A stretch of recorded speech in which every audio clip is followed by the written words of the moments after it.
Hello, I'm Martijn Gaat and this is Does Logistics Matter? A podcast on trends and innovations in supply chain and logistics. Answering yes to the question today is Vice President of Product Tim Rudolph of Seven Senders.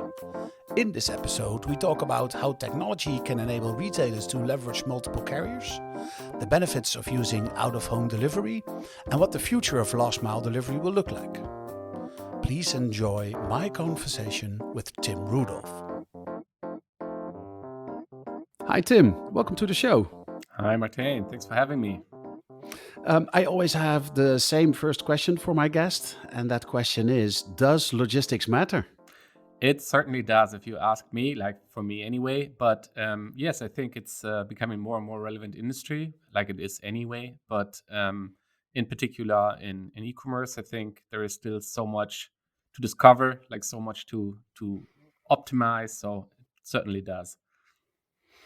How did you yourself end up working in logistics? Yeah, that's actually a good question or a funny question. I started as a software engineer, like software developers, being like developing software and working with data and so on. But I was always more interested in what you can actually do with it, rather than program it and I had to find the right industry. So I started in finance. You have a lot of tech there, but then it's kind of super abstract. And the cool thing about logistics is you can see everything, you can touch everything, you can go there and watch it. Yeah. And I really like that one. So that's how I ended up in logistics, because you still have so much to optimize and so much to do better, in particular using tech. So this is how I ended up there. And I'm super happy. Still so much challenges to be solved. It's cool. Yeah, and I guess in the last, I'm not even sure if it's a decade or longer, but the amount of tech being used and the efficiency gains that we are seeing in logistics are still growing. I think the logistics industry is not even close to maximum tech, I would say. Yeah, so I agree. Like you can see or you can imagine, I think, a lot where things will go, and then there are some players on the market who already do that quite well. But I agree, like there is so much space still to be discovered, and yeah, fully agree. So what's your main area of focus? Mhm. Yeah, so I'm mainly working, or I've mainly been working in B2, like e-commerce logistics, mainly B2C, and both domestic, cross-border, mainly in Europe, but also, of course, following what's happening in States or in Asia. And the part I was involved in most recently is like last mile, in particular last mile delivery, where parcel and Yeah. customer meet, because I think there are the most challenges still, and super super interesting. And in particular, if you look at Europe, for example, it's so different in the markets. So all the markets are so different, and that's what we do at Seven Senders. So we basically try to provide the best delivery experience you can get, and also returns, in a way that you, as an e-commerce shop, let's say, don't experience the complexity that's behind it. So that's what we're doing, and that's like super interesting. Yeah, because I guess the consumer doesn't see that, right? I mean, they're on the website and they see the products and they just hit they put in their address and they have no idea where their parcel is coming from, and I guess they also don't care. They just want it. Absolutely, absolutely. They do expect the best delivery experience, so that's for sure. So if you want to stand out as a shop, you have to deliver cutting edge delivery experience. But of Yeah. course, customers do not care. At least most of them, I do, of course. But what's behind it? That's the complexity you have to hide. So you have to make sure you deliver your customer a nice delivery experience and also returns experience, without annoying them with all the complexity that's behind, and Yeah. all the challenges to deliver it like reliably. Yeah. Yeah, and I guess there's so much to gain if you just compare it to going to a regular shop. You have somebody there that's friendly. They're smiling. They're putting it in a nice bag for you. They hand it over and they say, "Have a nice day." And I sometimes compare my the deliveries that come to my door. Sometimes it's like being in a store and then somebody, throwing what you bought, on the floor and saying bye. Yeah. Well, I would say like there are also different types of stores, but it seems as you have the good ones around. So no, just kidding. But I know what you're up to. So Yeah, definitely low. So logistics, yeah, I mean it's the touch point you have with the customer, right? So if yeah. you're an online shop, like you don't have, obviously you have the digital touch points, you may have customer service, but then like that's probably the most important one. And yeah, I agree, like a lot of carriers don't live up to the expectations you would have as a retailer, meeting your customers. And yeah, and I think a lot of people actually have comparable experiences as you just described. So that's what I mean by a lot of space still to make things better.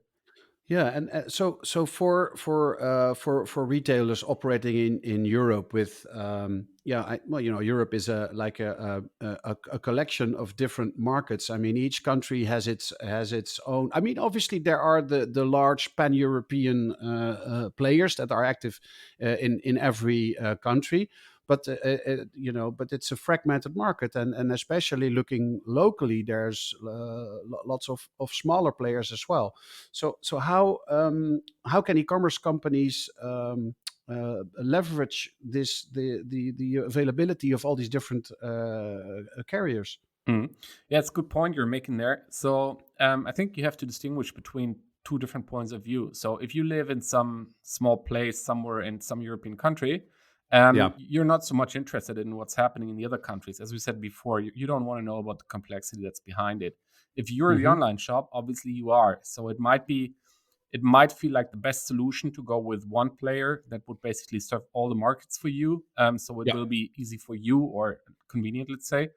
And but it's a totally different picture if you think from a customer point of view. If you think about a single customer, you have thousands and hundreds and of them, and ideally they are all over Europe because you serve all European markets, and they have entirely different experiences. While your single carrier or your single network you use might be a perfect fit in one country, it may not be a good fit in another country. So, Hmm. and what we try to offer is the best choice in the market, without the complexity it would naturally bring with it. But hiding the complexity away from you, making it super convenient for you as an online shop to use it, and at the same time still come up with the options that customers are actually looking for. Yeah, and that's mainly what we're doing. So what are the biggest hurdles that you are taking away for using many different shippers? Mhm. So first of all, usually, I mean, if you think it from a B2B point of view or from a shop point of view, if you would have like a gazillion or like a dozen carriers picking up your parcels at your warehouse, that would be like a Hmm. mess. So usually, you want a well organized process for parcel pickup, and you obviously you don't want like to organize this with like 10 or 15 different parties, but with one. So that's an advantage we definitely see, and we try to maintain. But then, like again, the complexity that's behind it. So if you have to deliver it, let's say to 15 different injection hubs, or if you have to print like 20 different labels, or that's all the complexity you would usually get if you use a lot of carriers. But that's what we are covering basically. On the one hand, of Hmm. course, through our operations, but then, like, of course, also through our platform, where you would get like unified tracking, where you get like all the labels you would need just from one source, Yeah. and also PUDO locations, as we will probably touch on later on. Yeah. Oh, yeah. So the pickup drop off points, the points where consumers can go if they don't want to receive their parcel at home. Definitely, yes. That's like an addition. Like, I mean, this has been around like for some time. Hmm. In some markets, as we know, it's pretty much standard. Like if you think about the Nordics, like Sweden and Norway and Finland, like it's pretty much standard. So those are markets where you cannot enter a market without it. But then Yeah. there are markets like well, France, Germany, you could count to it, but also like Spain and other markets where you see some quite nice dynamic around PUDOs. So like the discussions around PUDOs have been there. Like there are obvious advantages using PUDOs, but then like a market has to adapt it, of course, and customers in the market have to adapt to it. And that again relates to the attractiveness of the networks, of the PUDO networks you have in that market. So if they are like convenient and customers know about them and want to use them, And there we see quite some dynamic, and this is something we want to make available to our customers as well, because of the advantages.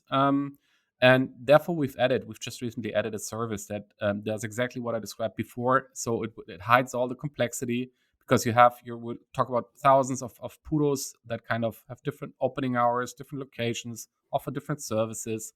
And that's something we try to offer to our customers in a way, again, that's like super simple. So you have one interface, you have one service you can use. Doesn't matter which carrier it is in the end, and we can translate that so you can integrate it very easy and make PUDOs available all over Europe very easily.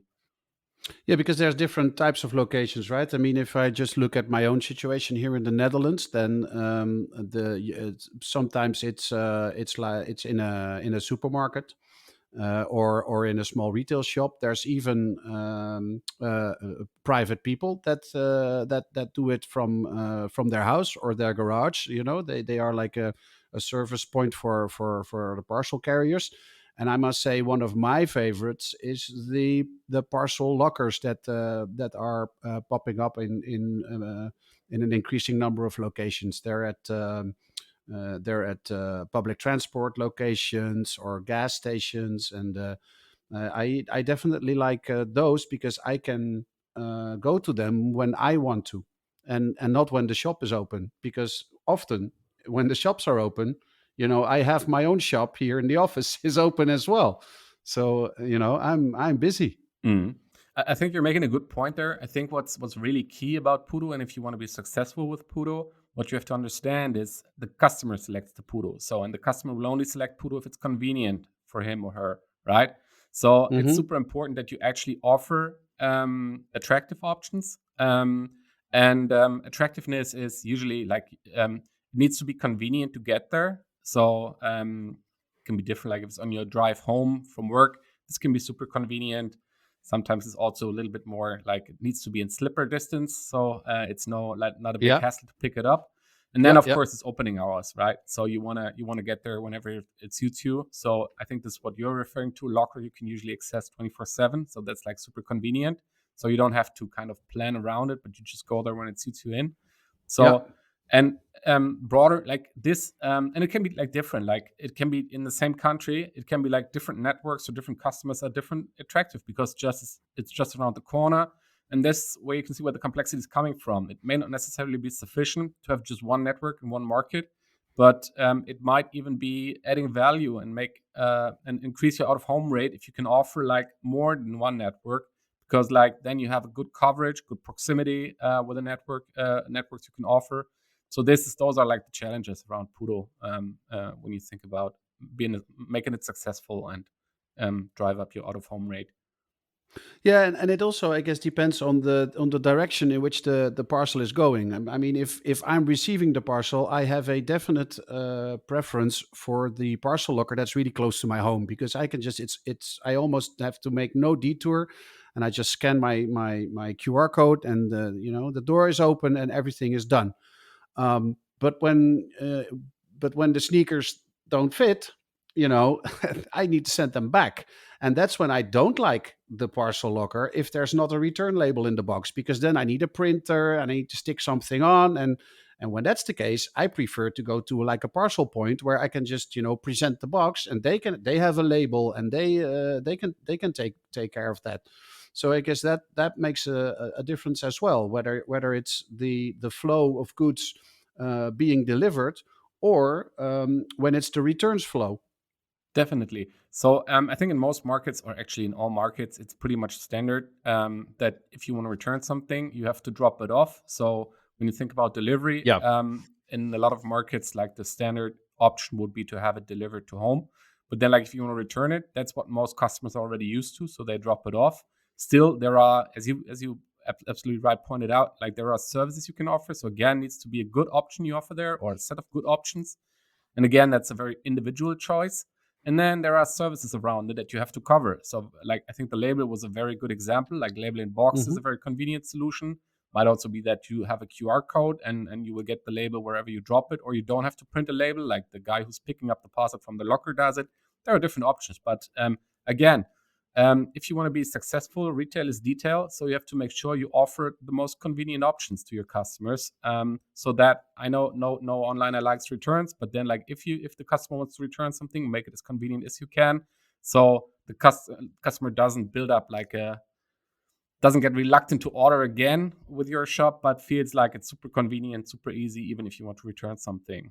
And if we turn it around, I said it before, like for returns, it's quite common in most markets, but then like for incoming parcels, like parcels get delivered, it's less. There are markets who are quite mature when it comes to out of home delivery, and there are markets that are moving at the moment, I would say. So, and this is really, if you think about it for a second, it's actually quite funny that the market standard is that the carriers try to deliver parcels on working days between 9 and 5, and then are surprised like no one's at home. Yeah. I mean, it became standard, but then like in today's times, it's actually, if you think about it, in most cases, quite not a very good idea, not very smart. And this is like what makes out of home delivery attractive. So if you leave it to the customer to leave it to your door, and then you're not at home, like the carrier will decide what will happen to it, right? They may drop Yeah. it off at a neighbor. They may take it back, and then you have to pick it up in some random location far away. Yeah. And it's much more Annoying. convenient to give the customer the choice. And this is where it actually gets attractive to customers. They get the choice, right? You can choose the shop you like best. You can choose the opening hours. You can choose a shop where you like the staff, or you can kind of ignore a shop where you don't like the staff. You can go for locker. And that's like a huge difference between home delivery and out of home delivery. You as a customer, you basically get the choice and can choose the location that's convenient for you. Like that's an advantage, for example, because I was referring to advantages before. And that's like what's driving out of home delivery when it comes to delivery returns. As I said before, pretty much standard in most markets or all markets. So one of the challenges, if I would want to start a web shop and service customers all over Europe, then I'd need to find out for each of these countries what the best the best carrier is to partner with. You might if you want to do it yourself, but you can of course ask us or another partner you trust to come up with the because like we do have a lot of market intelligence. Like we know what's attractive in the markets. We have people in all the markets. We know from other shops. We know from all the parcels we sent there already. We have a lot of data where we see what people like, what people don't like, what like ratio of out of home you can live up to if you're doing it very well. And yeah, so if you would do it yourself, would of course require market intelligence. Would ideally you would get some data you could base your decisions upon, and then you would have to negotiate with all the carriers, come up with contracts. Yeah, I know. So Yeah, um, yeah.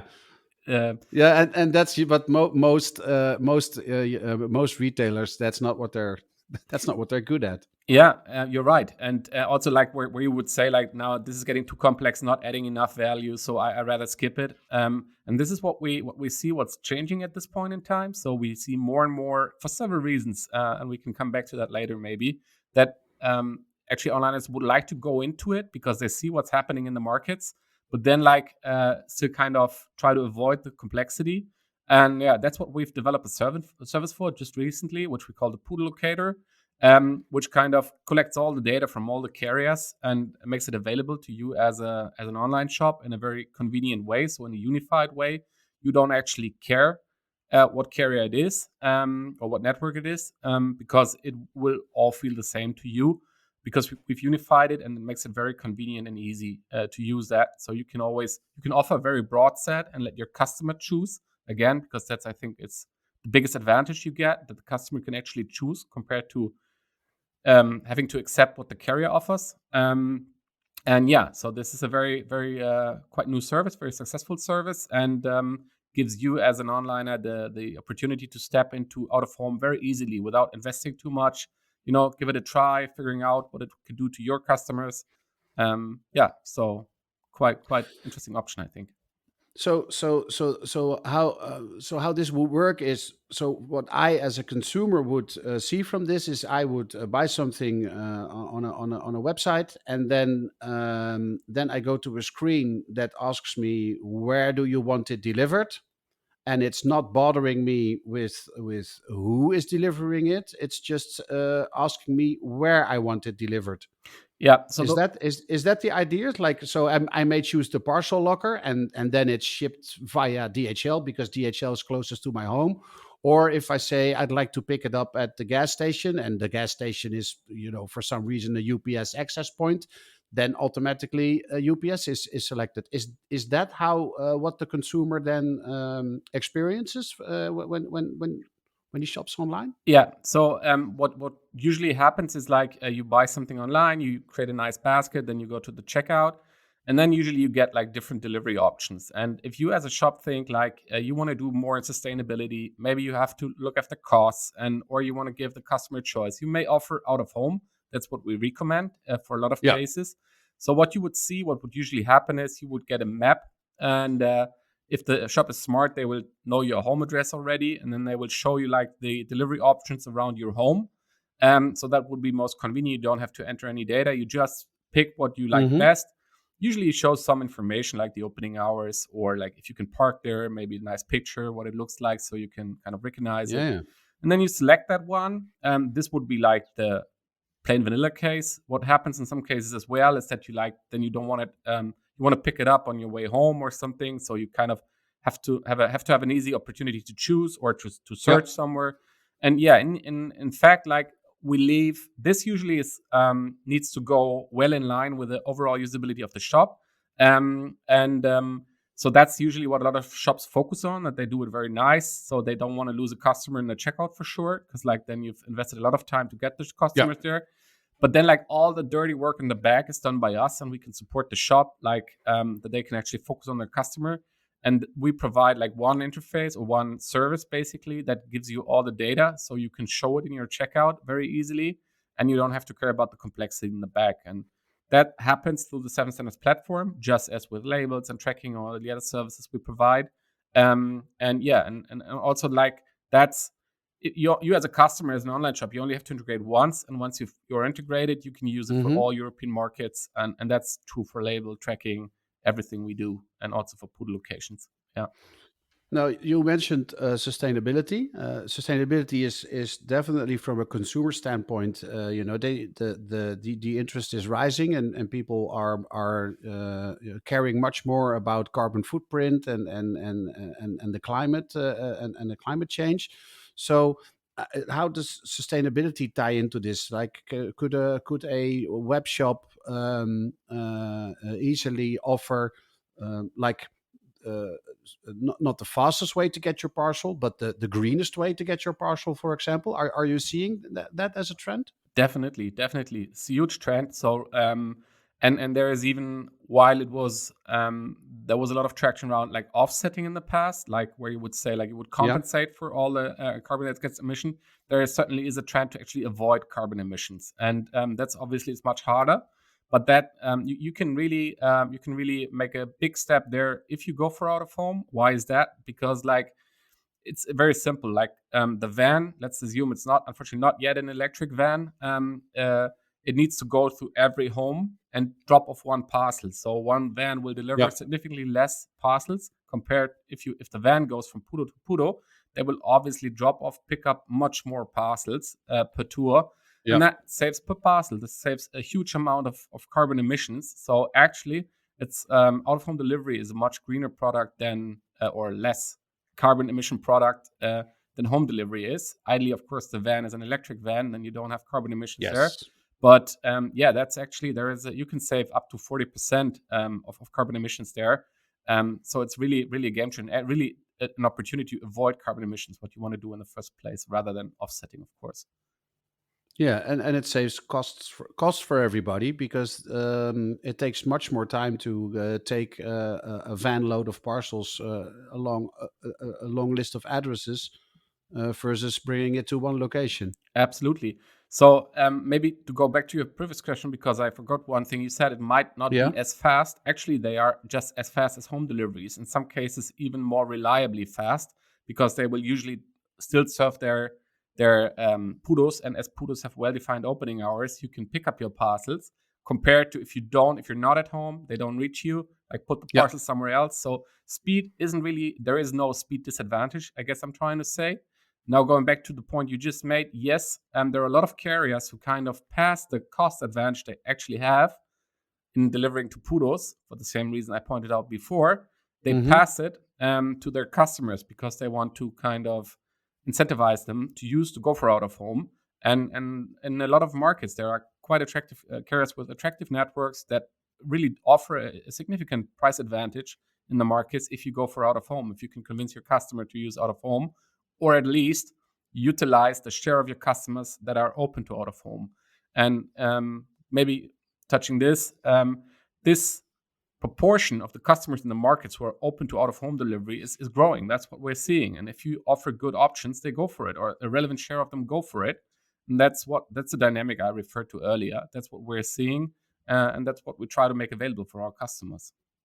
Yeah, you mentioned the Nordic countries like Sweden and Finland, and these countries, I think I read a report on that a while ago, that it's like the parcel locker is extremely popular over there, and so I guess like the percentage of out of home deliveries is much higher than in many other European countries. Do you know why that is?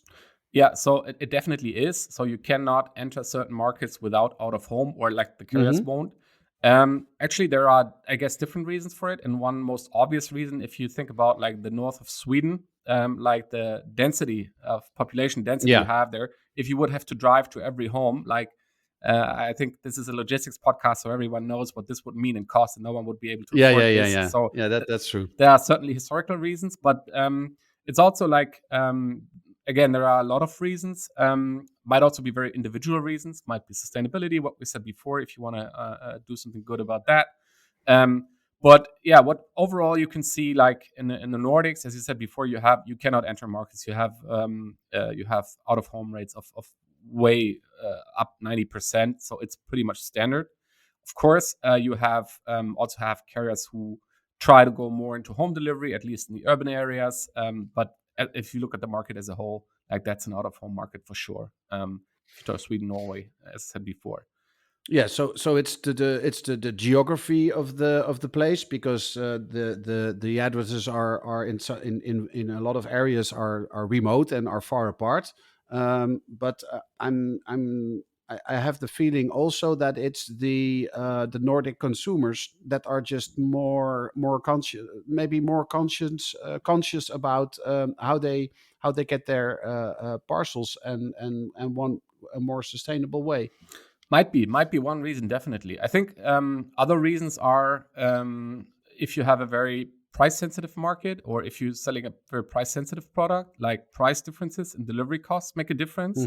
So might be as well. Of course, if I don't know, if your basket size is like 200 euro on average, maybe it's less important. Also Yeah. depends on if you charge your customers for shipping costs. In particular, in Germany, you have big retailers or big online shops who don't do that and hide the cost somewhere else. Yeah. But like if in markets that are price sensitive, if you sell something, I don't know, basket size 30, 40 euro, and then you charge for shipping, and you pass the price advantage on, like that's driving out of home rates. Also, like Yeah. as I said before, convenience. If you, I don't know, if you live in an area where there are neighbors, because it's more, I don't know, industrial or whatever. I don't know. Like, I think there are a couple of reasons. It's also hard to tell. The good thing is you don't have to understand in detail. We know we have patterns, how to enter certain markets and what carriers to use for what reasons. And we know from customers we have what works well and what you should rather not do, or what you can kind of avoid. And then like all those different reasons to go for out of home, they kind of create a nice overall effect for your delivery in terms of cost, in terms of carbon emission. Yeah. So if you look at the market for retailers and e-tailers, and that are into well, conquering Europe, I would say. What are the developments that are in the future, or the near future, when it comes to last mile delivery? but also when it comes to the returns process for their customers. Mhm.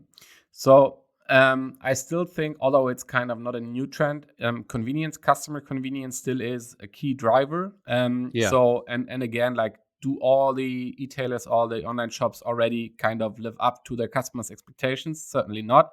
So that's still like a big trend.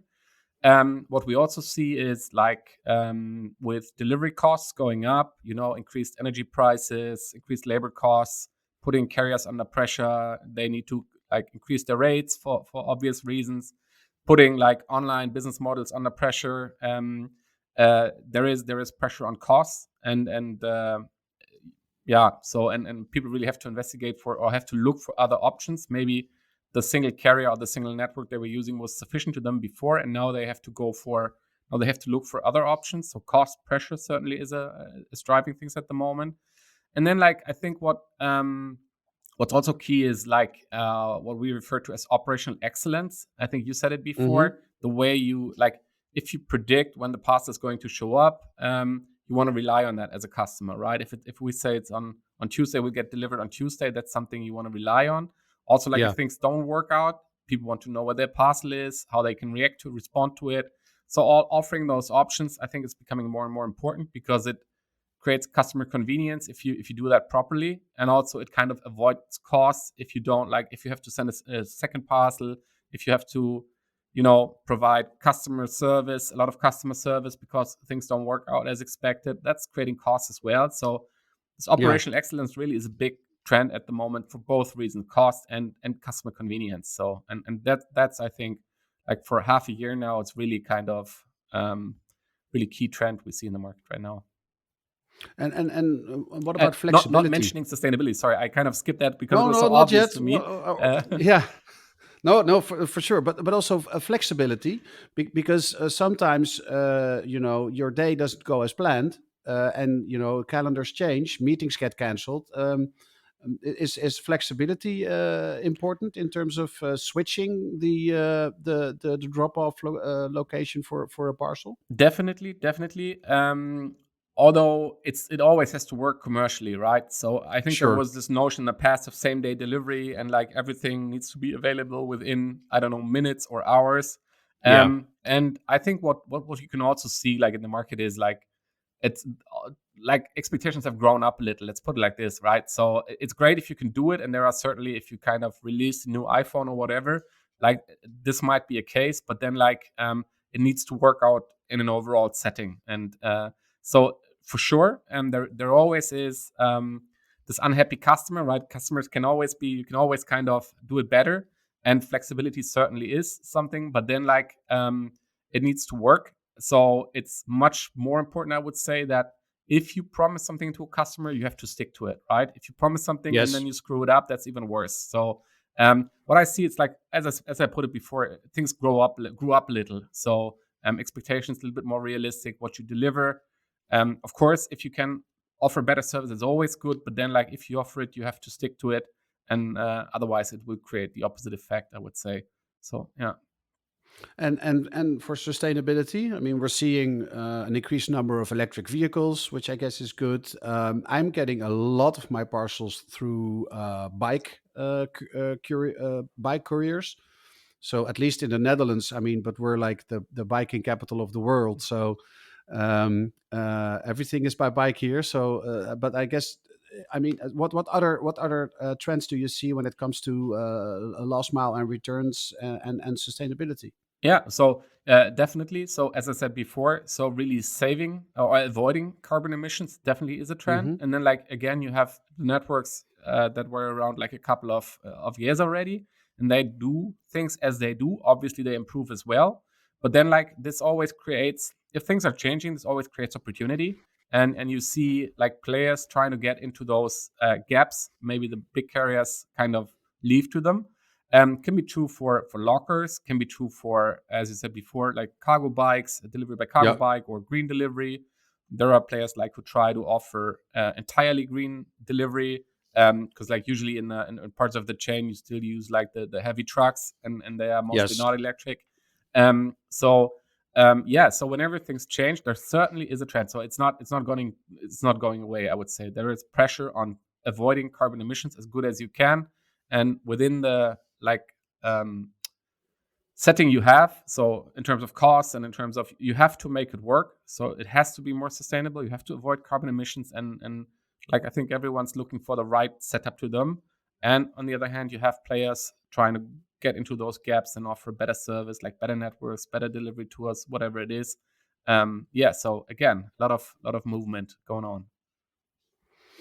Well, Tim, so one of the things that you said just rang a bell with me. That was retail is detail, which actually is interesting because in Dutch, the people that have a store, we don't call them retailers, but there's a Dutch word that would translate into detailers. So I guess we're a little bit ahead of the pack when it comes to retail is detail.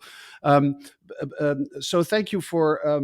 I want to thank you for sharing your knowledge on the latest trends in delivery and returns, and especially the out of home market.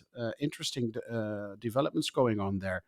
Do you have any parting words or advice or a message for retailers and e-tailers? Yeah, I think this retail is detail thing I also brought up because I think even if you think you cover the market well, right? You have a nice carrier and that network is, you think, doing quite well in that market.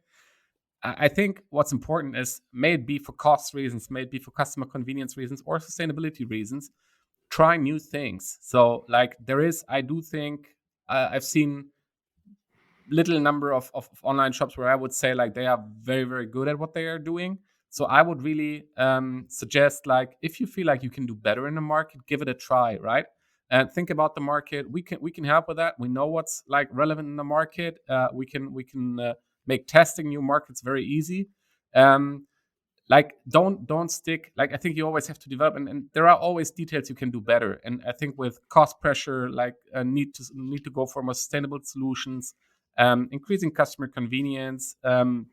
There are a lot of good reasons to kind of check whether your setup really is the right one or if you can do better than what you're doing today. And again, we're super happy to support if we can.